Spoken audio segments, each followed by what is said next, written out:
The new designed carbonization furnace is mainly for making rice husk charcoal, coconut shell charcoal, peanut shell charcoal, and other biomass charcoal.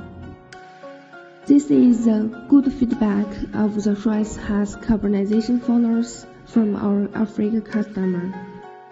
The diameter of the raw material should less than 15 centimeters, and its moisture content should no more than 20%.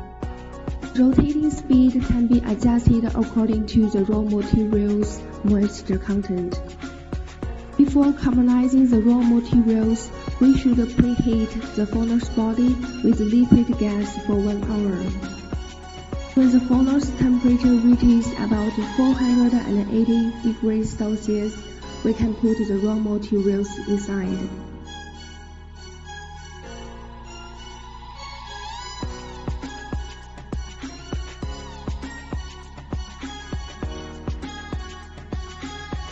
The raw materials are rice husks in this video for making charcoal. The workers pour the rice husk into the screw conveyor, which can transport the materials to the furnace at a constant speed. Then the rice husks are carbonized quickly in the rotating process of the carbonization furnace.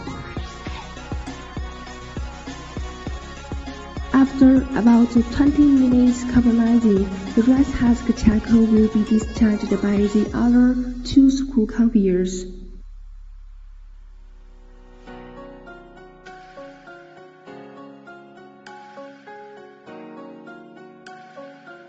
Setting 2 screw conveyors mainly for enhance the cooling effects of the final charcoal.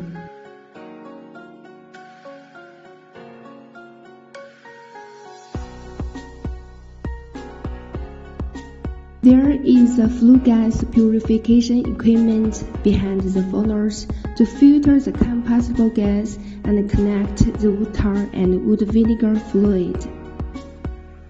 This full set of rice husk charcoal making machine has high working efficiency and low energy consumption, which can save manpower costs and reduce fuel consumption.